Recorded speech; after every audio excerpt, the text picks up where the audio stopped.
मित्रों, आज भारतीय जनता पार्टी की संसदीय बोर्ड की बैठक आदरणीय प्रधानमंत्री श्री नरेंद्र मोदी जी की उपस्थिति में और सभी संसदीय बोर्ड के सदस्यों के बीच में हमारी आज बैठक हुई। और हम सब लोग जानते हैं कि 15 जून को राष्ट्रपति के चुनाव की अधिसूचना जारी हुई थी और उसी समय ये अधिकृत किया गया था पार्टी की ओर से कि हमारे वरिष्ठ नेता भारत के रक्षा मंत्री श्री राजनाथ सिंह जी और मैं पार्टी के अध्यक्ष के रूप में विभिन्न घटक दलों से और हमारे जो यूपीए के पार्टियां हैं उनके नेता उनके साथ हम बातचीत करें और बातचीत करके राष्ट्रपति के चुनाव के लिए सर्वसम्मति बनाते हुए हम आगे बढ़ें। हमारे आदरणीय राजनाथ जी ने यूपीए के घटक दलों के नेताओं के साथ बातचीत की, कुछ के साथ उन्होंने बातचीत की, कुछ के साथ हमने बातचीत की। बातचीत का दौर चलता रहा, लेकिन कोई सर्वसम्मति पर आने की बात हो नहीं पाई और नामों की चर्चा के बारे में भी कोई सर्वसम्मति नहीं हो पाई। और आज हम जानते हैं कि यूपीए ने अपना राष्ट्रपति का प्रत्याशी घोषित कर दिया है। इसलिए आज की बैठक में हम सब लोग जो संसदीय बोर्ड के सदस्य थे, सब इस मत के आए कि भारतीय जनता पार्टी एनडीए अपने सभी घटक दलों के साथ बातचीत करते हुए हम राष्ट्रपति चुनाव में अपना प्रत्याशी घोषित करें, क्योंकि यूपीए ने घोषित कर दिया। हम चाहते थे कि सर्वसम्मति से कैंडिडेट आए, क्योंकि राष्ट्रपति का चुनाव सर्वसम्मति से होता है तो अच्छा रहता है, लेकिन इस प्रकार का उन्होंने जब कैंडिडेट घोषित कर दिया तो हम लोगों ने आज बैठक में हमारे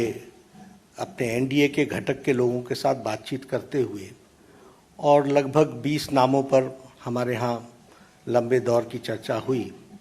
और चर्चा में सब लोगों के साथ बातचीत करते हुए एक सर्वसम्मति इस बात पर बनी कि सभी नामों पर चर्चा हुई, विस्तृत चर्चा हुई, लेकिन कुल मिलाकर के ये बात सामने आई कि हमें प्रत्याशी के रूप में कोई पूर्व से ढूंढना चाहिए, भारत के पूर्वी क्षेत्र से ढूंढना चाहिए और हो सके और हमारा प्रयास हो महिला को हमको स्थान देना चाहिए। और आज तक कोई आदिवासी ट्राइबल प्रत्याशी राष्ट्रपति के रूप में नहीं आया है, इसलिए हमें ट्राइबल पर और पहली बार कोई ट्राइबल को भारतीय एनडीए की तरफ से हम कैंडिडेट बना सकेंगे, ऐसा संसदीय बोर्ड पार्लियामेंट्री बोर्ड का मत था। और इसलिए श्रीमती द्रौपदी मुर्मू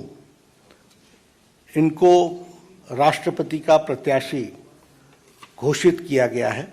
एनडीए की तरफ से। और हम सब जानते हैं कि श्रीमती द्रौपदी मुर्मू जैसे राधाकृष्णन जी शिक्षा से जुड़े हुए थे, सर्वपल्ली राधाकृष्णन राष्ट्रपति के रूप में, उसी प्रकार द्रौपदी जी का भी जीवन आजीवन शिक्षा से जुड़ा रहा और वो टीचर के रूप में, शिक्षक के रूप में उन्होंने अपना जीवन प्रारंभ किया। बाद में वो काउंसलर भी बनी और वाइस चेयरपर्सन रायरंगपुर की बनी और उसके बाद उन्होंने एक लंबा अरसा विधायक के रूप में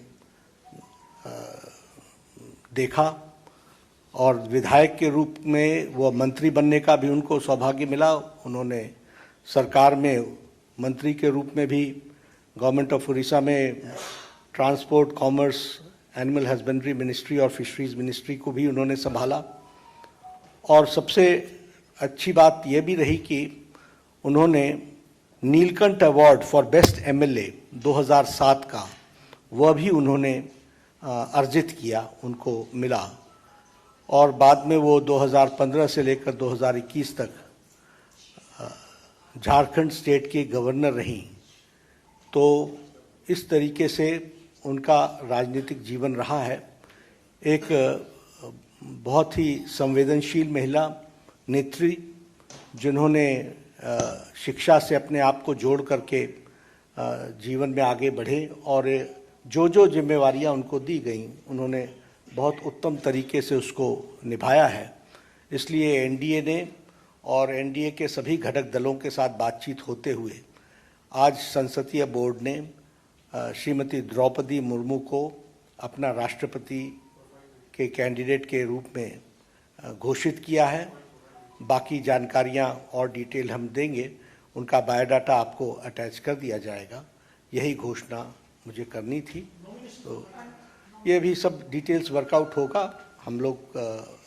उसके दृष्टि से चर्चा करेंगे, लेकिन घोषणा हुई है, यह मैं कहना चाहूँगा। बहुत बहुत धन्यवाद।